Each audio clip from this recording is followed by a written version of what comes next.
Hello students, आज हम पढ़ने वाले हैं केमिकल काइनेटिक्स, जो कि बोर्ड के साथ साथ आपके आईआईटी जेईई और नीट के लिए भी बहुत ही इंपॉर्टेंट चैप्टर है।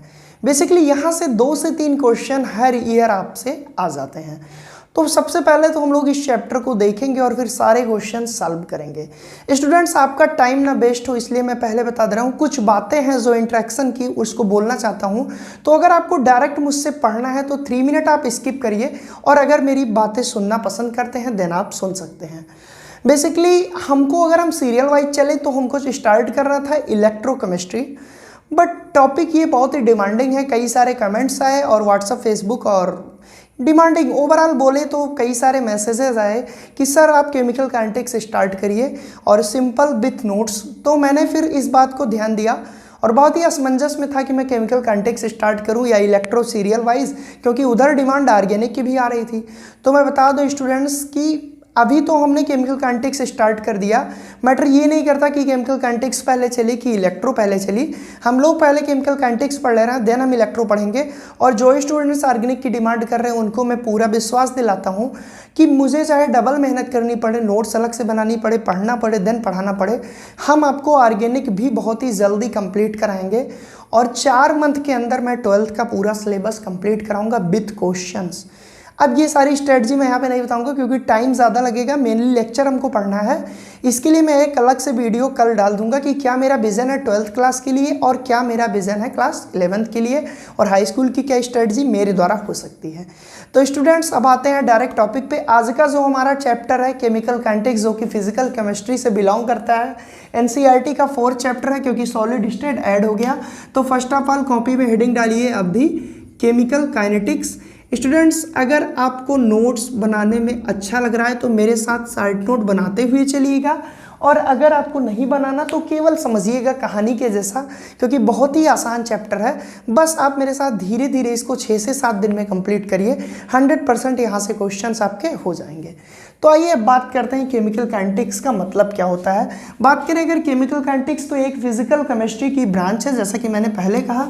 तो ये जो काइनेटिक्स है इसकी उत्पत्ति या ओरिजिनेशन एक ग्रीक वर्ड से हुई है, और इस वर्ड का मतलब है क्या, काइनेसिस, यानी कि ग्रीक वर्ड काइनेसिस से हुई है, और काइनेसिस का मतलब होता है मूवमेंट। अब आप सोचेंगे कि अरे केमिकल मूवमेंट, जी नहीं, केमिकल नहीं, केमिकल का मतलब यहाँ पे केमिस्ट्री से है, और केमिस्ट्री में हमको पढ़ना है केमिकल रिएक्शन। और बात करें अगर काइनेसिस की तो मूवमेंट है। अब इस मूवमेंट का क्या मतलब है यहाँ पे, तो इनफैक्ट अगर हम इसको डिफाइन करें, ये तो इसकी मीनिंग हो गई।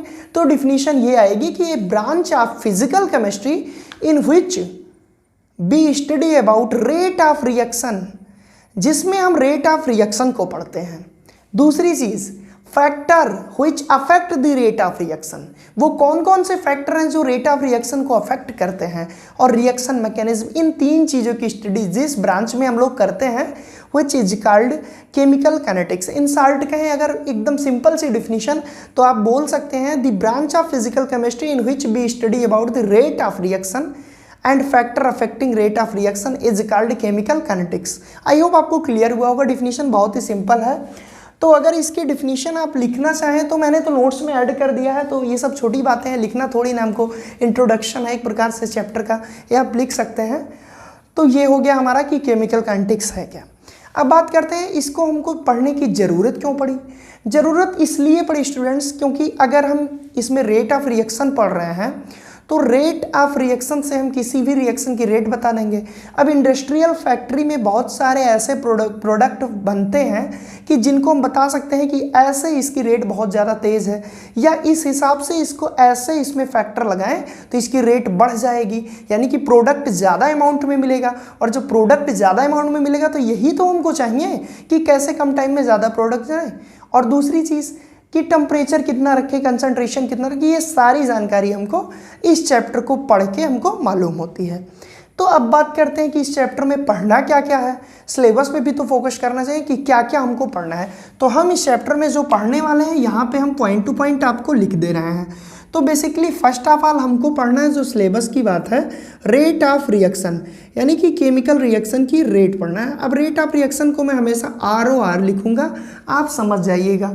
दूसरा जो टॉपिक है वो इसको अफेक्ट करने वाले फैक्टर, यानी कि फैक्टर अफेक्टिंग अब फैक्टर अफेक्टिंग की बात हो रही है, आप चाहें तो लिख लें, अदरवाइज नोट्स में सारी चीज़ें मैंने हैंड रिटन नोट्स आपको प्रोवाइड कराई है। फैक्टर अफेक्टिंग ROR यानी कि रेट ऑफ रिएक्शन को अफेक्ट करने वाले फैक्टर इसमें पढ़ने हैं। अब कौन कौन से फैक्टर हैं, अगर हम बेसिकली ऐसे ही डिस्कस कर रहे हैं तो हमको इसमें पढ़ना पड़ेगा टेम्परेचर, इसमें हमको पढ़ना पड़ेगा टेम्परेचर, हमको पढ़ना पड़ेगा कंसंट्रेशन, उसके बाद हमको पढ़ना पड़ेगा प्रेशर, और क्या पढ़ना पड़ेगा कैटालिस्ट, यानी कि कैटालिस्ट का क्या इफेक्ट है।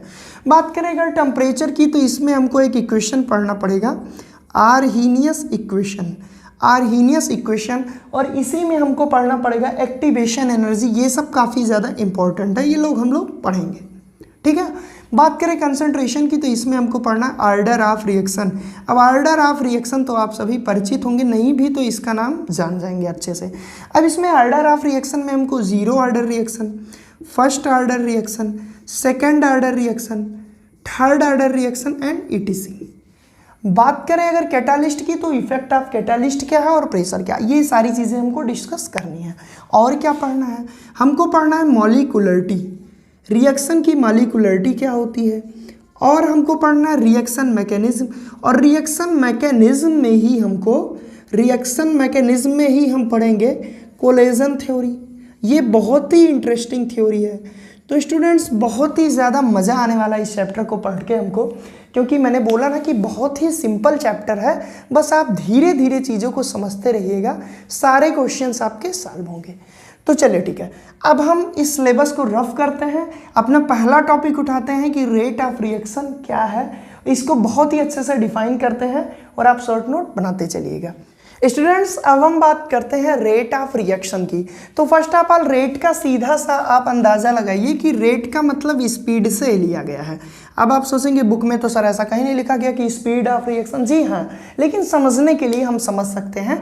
अब स्पीड को अगर हम डिफाइन करें तो आप लोग भी जानते हैं कि हम क्या बोलते हैं, अगर कोई इंसान या कोई पर्सन, बेसिकली मान लीजिए वो साइकिल से है, कार से है, जैसे भी है, अगर कोई इंसान है वो 1 घंटे में 20 किलोमीटर डिस्टेंस ट्रेवल करता है, तो हम क्या कहेंगे कि उसकी स्पीड जो है 20 km/h है, यानी कि 20 किलोमीटर वो ट्रेवल किया 1 घंटे में। और अगर कोई चीज़ मीटर में ट्रेवल कर रही है तो हम कहेंगे इतना मीटर पर सेकंड उसकी स्पीड है। यानी कि स्पीड की डिफिनीशन हुई कि कितनी डिस्टेंस ट्रेवल की जा रही है और कितने टाइम में, यानी कि travel distance by a person with respect to the time. Same यही कंडीशन लगाइए आप रिएक्शन में। अब देखिए रिएक्शन में तो ट्रेवल डिस्टेंस होगा नहीं, रिएक्शन में क्या होता है, यहाँ पे डिस्टेंस चेंज होती है, यानी कि यहाँ से यहाँ चला, बट रिएक्शन के केस में कंसंट्रेशन चेंज होता है। तो इसके लिए हम क्या लिखेंगे, change in concentration, change in concentration, change in concentration with respect to the time, या पर यूनिट टाइम, या यूनिट ऑफ टाइम, यहाँ पे लिखेंगे यूनिट ऑफ टाइम। अब देखिए इसका क्या मतलब हुआ, आप यहाँ तो पूछेंगे भी हमसे कि सर कैसा चेंज, कैसा कंसंट्रेशन, किसका कंसंट्रेशन, जी हाँ क्वेश्चन तो बनता है, तो हम बता रहे हैं ना कैसा कंसंट्रेशन। अगर बात करें एक रिएक्शन की, तो रिएक्शन मान लीजिए हमने लिया A+B is equal to C+D। तो बेसिकली हम सभी जानते हैं कि जो A+B है ये हमारा क्या है, रिएक्टेंट है, ये हमारा रिएक्टेंट है, और ये जो C+D है ये हमारा प्रोडक्ट है। इतना चीज़ तो आप भी जानते होंगे। तो रिएक्टेंट का कंसंट्रेशन और प्रोडक्ट का कंसंट्रेशन, यानी कि change in concentration with respect to the time is called rate of reaction. कितना कंसंट्रेशन एक यूनिट टाइम में चेंज हो रहा है वही उसका क्या है, रेट है। अभी इसको और अच्छे से हम एक्सप्लेन कर रहे हैं, देन क्लियर होगा, मैथमेटिकली भी हम एक्सप्लेन करेंगे। तो अब बात करें अगर किसके कंसंट्रेशन की डिफिनीशन, तो अभी याद ही है, change in concentration with respect to time is called rate of reaction. तो डिफिनीशन को पूरी करने के लिए अब बात आती है किसका, इसका कंसंट्रेशन की इसका, की इसका, की इसका, तो सबका कंसंट्रेशन चेंज होगा विथ रिस्पेक्ट टू टाइम। अब बात करते हैं सबके के लिए क्या लगेंगे, तो इसकी कंप्लीट जो डिफिनीशन होगी वो क्या होगी कि change in concentration of reactant, change in concentration of reactant or product with respect to time is called rate of reaction. तो अब जो कंप्लीट डिफिनीशन होगी वो क्या होगी, यहाँ पे हम लिख दे रहे हैं change in concentration, change in concentration of reactant or product with respect to the time is called rate of reaction,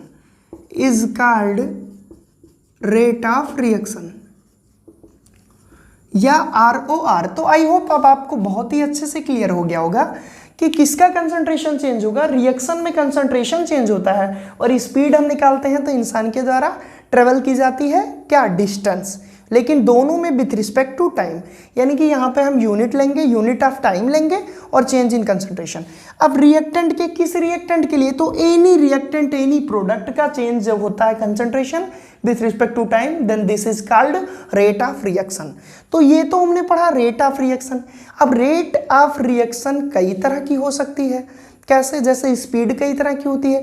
एक इंसान बहुत धीरे चल रहा है, 3 किलोमीटर जाने में उसको 1 दिन लग गए तो हम कहेंगे ये तो बहुत स्लो इसकी स्पीड है। और अगर वही 3 किलोमीटर 3 मिनट में पहुंच गए हम कहेंगे बहुत फास्ट स्पीड है। इसी तरह सेम हम लगाएंगे रिएक्शन पे। अगर कोई रिएक्शन इतनी तेज़ हो रही है कि हम जान ही नहीं पा रहे हैं, यानी बहुत ज़्यादा तेज़, तो हम कहेंगे वेरी फास्ट रिएक्शन, इसकी रेट बहुत फास्ट है। अगर कोई रिएक्शन 6-6 महीना 1-1 साल हो ही नहीं रही है, धीरे धीरे हो रही है, तो ऐसे रिएक्शन को हम क्या कहेंगे, वेरी स्लो रिएक्शन।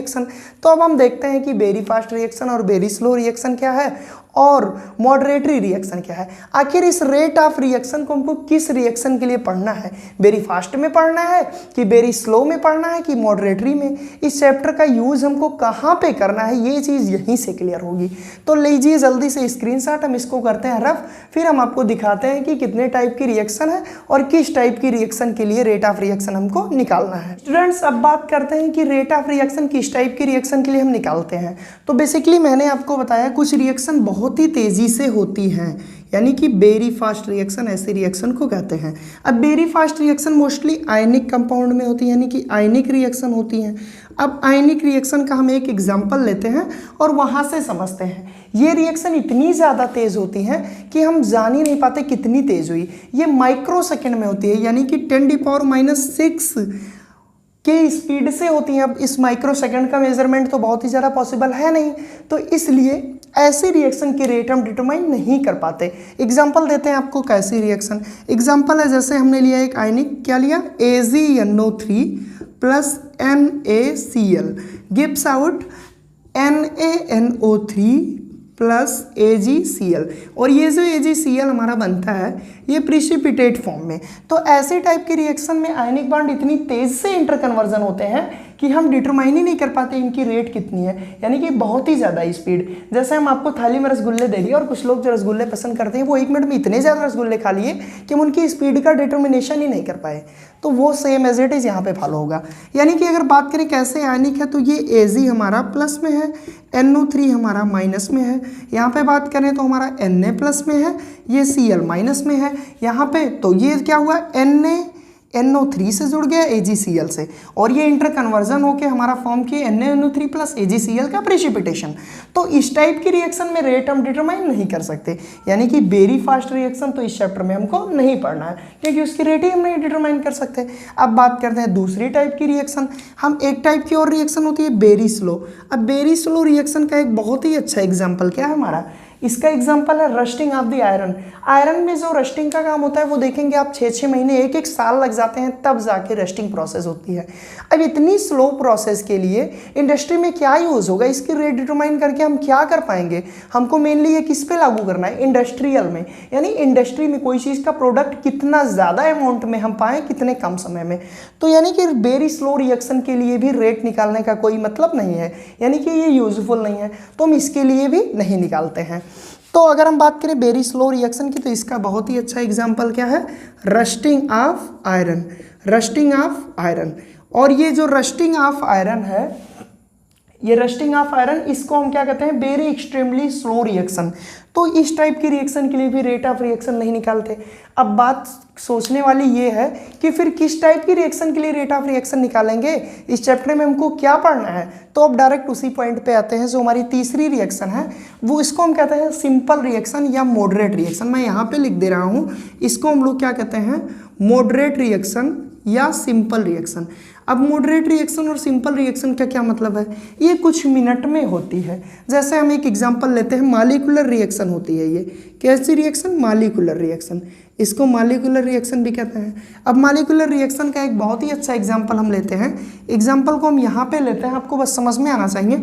हमने ले लिया क्या, हमने ले लिया 3H2 प्लस N2 और जब गिप्स आउट किए, यहाँ पे रिवर्सिबल रहेगा, लेकिन यहाँ पे हमको मेनली प्रोडक्ट दिखाना था तो कोई मतलब नहीं है इस चीज़ का। बनेगा क्या हमारा 2NH3 और ये हमारा अमोनिया बनाने की हैबर मेथड है। 3H2 plus N2 is equal to 2NH3। अब ये मॉलिक्यूलर रिएक्शन है, तो इस टाइप की रिएक्शन की रेट हम डिटरमाइन कर सकते हैं। तो इस चैप्टर में हमको सिंपल रिएक्शन पढ़नी है, जो ना तो बहुत तेज हो और ना ही बहुत स्लो, क्योंकि बहुत तेज होगी तो हम मेजर ही नहीं कर पाएंगे और बहुत स्लो होगी तो कोई यूज ही नहीं है। तो इस टाइप की रिएक्शन जो मॉलिक्यूलर रिएक्शन है, उस रिएक्शन की रेट डिटरमिनेशन हमको करनी है और इस चैप्टर में हम उसी को पढ़ेंगे। अभी तक हमने जो पढ़ा थ्योरेटिकल पढ़ा, रेट ऑफ रिएक्शन क्या है। अब थोड़ा सा मैथमेटिकल देखते हैं कि रेट ऑफ रिएक्शन का क्या फार्मूला है, क्या डेराइव है और कौन कौन से फार्मूले न्यूमेरिकल में आपको काम आएंगे। तो फर्स्ट ऑफ ऑल लीजिए इसका स्क्रीनशॉट, देन हम आपको दिखाते हैं रेट ऑफ रिएक्शन का मैथमेटिकल डेरिवेशन।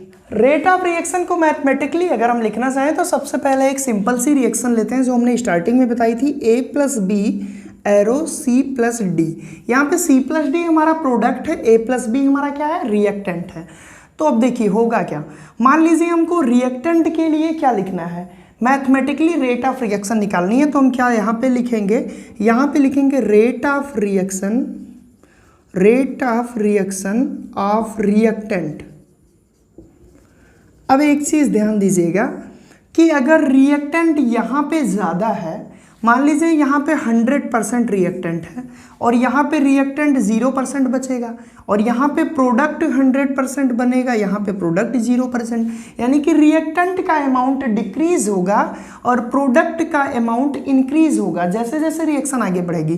क्योंकि यहाँ पे मान लीजिए ये 100% है, लेकिन धीरे धीरे ये कम होगा तभी तो प्रोडक्ट में कन्वर्ट होगा। बेसिकली अगर हम बात करें कि एक बाल्टी है, उसमें पूरी बाल्टी भर के पानी है और अगर उस बाल्टी के पानी को दूसरे बाल्टी में डालना है तो जब जैसे जैसे ये बाल्टी खाली होगी वैसे वैसे वो बाल्टी भरेगी। पहली बाल्टी मान लीजिए रिएक्टेंट है, दूसरी बाल्टी मान लीजिए प्रोडक्ट है, यानी कि अगर प्रोडक्ट बढ़ा तो रिएक्टेंट 100% कंसंट्रेशन घटाएगा।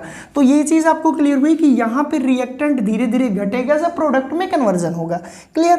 अब बात करें rate of reaction of reactant की, तो हमको क्या लिखना है, rate of reaction of reactant का जो फार्मूला होगा, क्योंकि हमने पढ़ा change in concentration of reactant, हम यहाँ पे क्या लिखेंगे, चेंज इन कंसंट्रेशन, कंसंट्रेशन को ऐसे लिख दे रहे हैं, change in concentration of reactant in unit time, in unit time. यही तो हम लोगों ने फार्मूला देखा था किसका, रेट ऑफ रिएक्शन का। तो change in concentration of reactant in unit time. अब मान लीजिए ए के लिए निकालना है तो हम ए के लिए निकालें क्या, रेट ऑफ रिएक्शन। तो ए के लिए निकालेंगे तो चेंज इन कंसंट्रेशन के लिए हम लिखेंगे डेल्टा, यहाँ पे लिखेंगे ए, कंसंट्रेशन के लिए यहाँ पे माइनस लिखेंगे, यहाँ पे डेल्टा टी। अभी हम बताएंगे कि ये माइनस साइन क्यों आया, आप परेशान मत होइएगा, बस एक बार लिखने दीजिए। अब हम बी के लिए अगर लिखें तो हम क्या लिखेंगे, minus B upon delta T. लेकिन अगर हम प्रोडक्ट के लिए यही चीज़ लिखें, rate of reaction of product, हम यहाँ पे एक बार आपको दिखा दे रहे हैं, rate of reaction of product. अगर हम प्रोडक्ट के लिए लिखें तो हम फिर प्रोडक्ट के लिए यहाँ पे सी के लिए लिखेंगे। तो सी के लिए जब लिखेंगे तो डेल्टा ब्रैकेट में सी, क्योंकि कंसंट्रेशन के लिए हम एक्टिव मास के फॉर्म में लिखते हैं तो ये बड़ा ब्रैकेट लगाते हैं, upon delta T with respect to time. अगर हम कहें डी के लिए तो हम लिख सकते हैं delta D upon delta T. अब क्यों यहाँ पे माइनस लगा, क्यों यहाँ पे नहीं लगा, ये चीज़ हम आपको यहाँ पे समझा रहे हैं।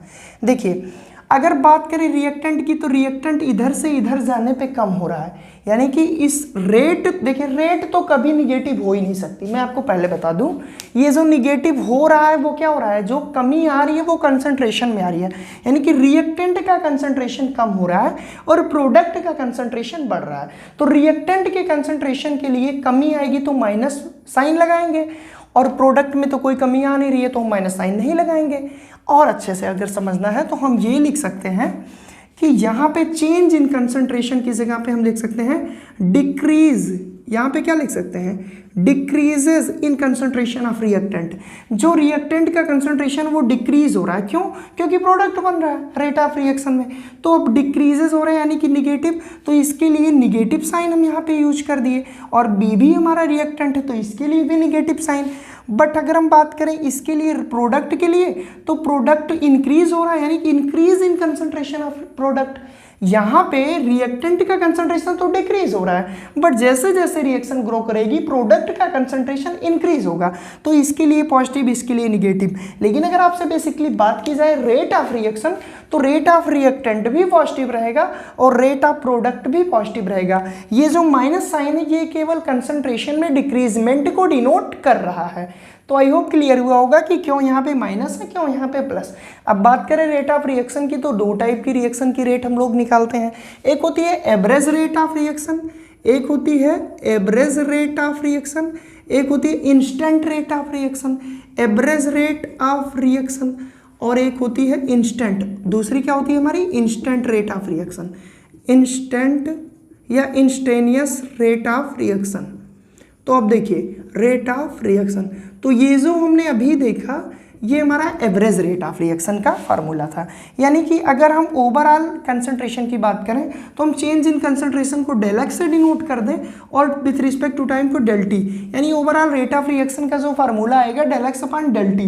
लेकिन अगर रिएक्टेंट के लिए लिखेंगे तो यहाँ पे माइनस लगाएंगे क्योंकि कंसंट्रेशन में डिक्रीजमेंट आ रही है। प्रोडक्ट के लिए लिखेंगे तो प्लस लगाएंगे। क्लियर हुआ ना? अब देखिए एवरेज रेट ऑफ रिएक्शन क्या है। अगर हम आपसे कहें कि एक रेलगाड़ी है जो कि 20 घंटे में 200 किलोमीटर चली और उसकी स्पीड निकालें, कभी तेज चली कभी धीरे चली, लेकिन 20 घंटे में 200 किलोमीटर में वो पहुंचाई।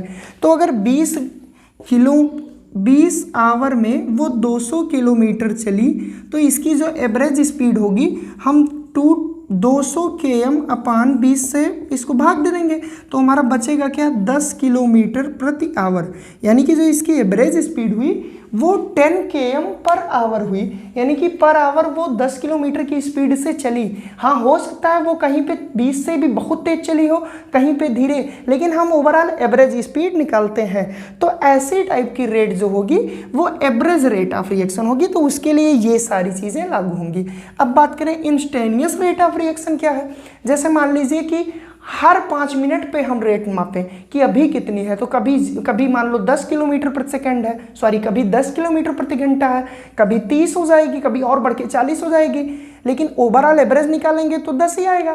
तो एवरेज का मतलब ये हो गया और इंस्टेंस का मतलब हो गया तात्कालिक, यानी कि थोड़े थोड़े टाइम पे हम निकालते रहें, जल्दी जल्दी निकालते रहें तो कभी चेंज होती रहेगी। तो जब तुरंत निकालेंगे तो कंसंट्रेशन में चेंज बहुत कम आएगा, ज़्यादा निकालेंगे तो कंसंट्रेशन में ज़्यादा चेंज आएगा। अब यहाँ पे कंसंट्रेशन में चेंज देखें, मान लीजिए रिएक्टेंट के लिए तो हम लिखेंगे क्या, final concentration minus initial concentration. तो फाइनल और इनिशियल के बीच में काफ़ी डिफरेंस आएगा क्योंकि ये रिएक्शन कंप्लीट होने के बाद हमने निकाला। जब ट्रेन रुक गई तब हमने स्पीड का मेजरमेंट किया कि हाँ इतना किलोमीटर इतने घंटे में चली, तो एवरेज निकाल लिए। लेकिन इसमें क्या होगा, इंस्टेनियस रेट ऑफ रिएक्शन में हर 2 मिनट पे हम निकाल रहे हैं, तो जब 2 ही मिनट पे स्पीड निकालेंगे तो स्पीड में चेंज बहुत कम होगा। तो same as it is reaction में कंसंट्रेशन का चेंज बहुत कम होगा। तो जब कंसंट्रेशन का चेंज बहुत कम होगा तो उसके लिए चाहे हम ले लें क्या, उसके लिए चाहे हम लिमिट 0 ले लें, चाहे हम उसको बहुत ही सूक्ष्म डिफरेंशियल फॉर्म में दिखाएं तो यहाँ पे d दिखाएं। हम इसको रफ करते हैं, फिर आपको इंस्टेनियस रेट ऑफ रिएक्शन बहुत ही अच्छे से एक्सप्लेन करते हैं। स्टूडेंट्स, मैंने आपको बताया कि इंस्टेनियस रेट ऑफ रिएक्शन में बहुत ही कम, यानी कि ये शॉर्ट टाइम के लिए होता है और ये लॉन्ग टाइम के लिए निकालते हैं। ये हम शॉर्ट टाइम के लिए निकालते हैं। शॉर्ट टाइम का मतलब बहुत ही कम समय पे मेजरमेंट करें। तो देखिए यहाँ पे हम क्या लेते हैं, टाइम की लिमिट 0 लेते हैं, यानी कि हम क्या कर सकते हैं, लिमिट टाइम टेंड्स टू 0। इसका जो नियर अबाउट t होता है 0, यानी कि बहुत ही कम टाइम पे हम निकालते गए 1 मिनट पे निकाले, फिर 2 मिनट पे, तो टाइम के बीच का डिफरेंस बहुत कम हुआ, तो टाइम टेंड्स टू 0 लिए। अब एज इट इज़ फार्मूला इसके लिए भी लिखेंगे। वहाँ पे हम रिएक्टेंट के लिए क्या लेते थे, minus delta A upon delta T, लेकिन ये तब हम लिख सकते हैं जब टाइम टेंड्स टू 0 हम लेंगे। और अगर B के लिए लिखें तो एज इट इज़ वो भी टाइम टेंड्स टू 0। और एक दूसरा तरीका भी है लिखने का, तो पहले हम चारों लिख ले रहे हैं। यहाँ पे भी हम लिमिट लिए, यानी कि बी का रेट अगर निकालना है कौन सा, इंस्टेंटेनियस, यानी कि ए इंस्टेंटेनियस रेट निकालना है किसका, ए का, इंस्टेंटेनियस रेट निकालना है ए का, क्योंकि हमने ये लिया था एक reaction A plus B is equal to C plus D, तो इसके लिए निकाले तो ये आया। बी के लिए निकालेंगे तो लिमिट t टेंस टू 0, यहाँ पे minus delta B upon delta T. आप कहेंगे सर ये तो सेम है, जी हाँ ये सेम रहेगा, बट यहाँ पे लिमिट टेंस टू 0 लिया, यानी कि अगर इसको हम दूसरे फॉर्म में कहें तो डिफरेंशियल जो मैथ वाले स्टूडेंट्स हैं वो समझेंगे, बायो वाले भी समझें, कोई दिक्कत नहीं है। डिफरेंशियल यानी कि बहुत ही कम अमाउंट के लिए, जब शार्ट अमाउंट के लिए, एक लिटिल अमाउंट के लिए कोई चीज़ निकाले तो ऐसे डिफरेंशियल फॉर्म होती है। तो उसके लिए हम यहाँ पे इसकी जगह पे ये भी लिख सकते हैं कि माइनस डी ब्रैकेट में ए अपान डी टी, यानी कि ये चेंज इन स्मॉल कंसंट्रेशन। क्यों स्मॉल कंसंट्रेशन यार, जब तुरंत हम शॉर्ट टाइम के लिए निकालेंगे चेंज इन कंसंट्रेशन तो बहुत ही स्मॉल होगा और टाइम भी बहुत स्मॉल, तो इसकी जगह पे हम ये भी लिख सकते हैं, या तो हम यहाँ पे लिमिट टेंस टू 0 लिखें, यानी टी इज इक्वल टू 0, 0 के आसपास बहुत ही कम टाइम ले, और या तो ऐसे लिखें। अब अगर रिएक्टेंट बी के लिए निकालें rate of reaction, instantaneous rate of reaction, तो बी के लिए हमारा निकलेगा माइनस डी ब्रैकेट में बी अपान डी टी। ये तो हो गया हमारा रिएक्टेंट के लिए। निगेटिव साइन क्यों आया ये सारी चीज़ें हम समझा दिए। अगर हम यहाँ पे प्रोडक्ट के लिए निकालें, यानी कि सी की रेट ऑफ रिएक्शन, और कौन सी rate of reaction, instantaneous rate of reaction, instantaneous rate of reaction, तो इंस्टेंटेनियस रेट ऑफ रिएक्शन निकालने के लिए यहाँ पे हम क्या लिखेंगे, डी ब्रैकेट में सी अपान डी टी, और यहाँ पे डी के लिए, क्योंकि ये डी भी हमारा प्रोडक्ट है तो इसके लिए निकालेंगे तो डी ब्रैकेट में डी अपान डी टी। तो आई होप आपको क्लियर हुआ होगा, ये इंस्टेंटेनियस रेट ऑफ रिएक्शन है और ये हमारी एवरेज रेट ऑफ रिएक्शन जो इससे पहले हम देखे थे। और अगर आप इस फॉर्म में लिखते हैं तो आपको लिमिट टी टेंस टू 0 लिखना पड़ेगा, क्लियर। और ये 0 क्यों, क्योंकि ये बहुत ही कम टाइम के बाद फिर से मेजरमेंट हो रहा है, क्योंकि टाइम बहुत ही सूक्ष्म है, लिटिल है, माइक्रो है, इसलिए यूज हुआ। तो आई होप आपको क्लियर हुआ होगा कि इंस्टेंटेनियस रेट ऑफ रिएक्शन क्या है और एवरेज रेट ऑफ रिएक्शन क्या है। तो ये दोनों बातें हम लोगों को ध्यान रखनी है, इस चैप्टर में आगे बहुत ही यूज आएगा। अब बात करते हैं कि इसकी यूनिट क्या होती है, किसकी, इसकी रेट ऑफ रिएक्शन की यूनिट क्या होती है। तो सबसे पहले इसको रफ करते हैं, देन आप रेट ऑफ रिएक्शन की यूनिट लिखते हैं और आप भी सीखिए साथ साथ कि इसकी यूनिट क्या होगी। बात करें अगर इसके यूनिट की, तो हम लोगों ने रेट ऑफ रिएक्शन की डिफिनेशन क्या देखी, change in concentration, change in concentration with respect to time या in unit time, in unit time. अब एक चीज़ ध्यान रखिएगा कि चेंज इन कंसंट्रेशन, कंसंट्रेशन का जो हमारा यूनिट होता है वो क्या होता है, मोल पर लीटर, मोल पर लीटर, या इसको अगर डायरेक्ट डिनोट करें तो हम कैपिटल एम से दिखाते हैं। और टाइम का जो हमारा यूनिट होता है वो होता है सेकंड। अब यहाँ से मोल पर लीटर से निकालिए तो mole litre inverse second inverse, ये हमारी I unit of rate of reaction. तो ये आप याद कर सकते हैं, क्योंकि यहाँ 1 नंबर के क्वेश्चन आ सकते हैं कि रेट ऑफ रिएक्शन की यूनिट क्या होगी। स्टूडेंट्स अब हम देखते हैं कि ये जो एग्जाम्पल हमने लिया अभी तक वो स्टाइक्योमेट्रिक रिएक्शन के लिए था। अब स्टाइक्योमेट्रिक क्या है, जहाँ पे रेशियो क्लियर हो। जैसे अगर हम बात करें कि a plus B is equal to C plus D, तो इसमें रेशियो 1:1:1:1 है।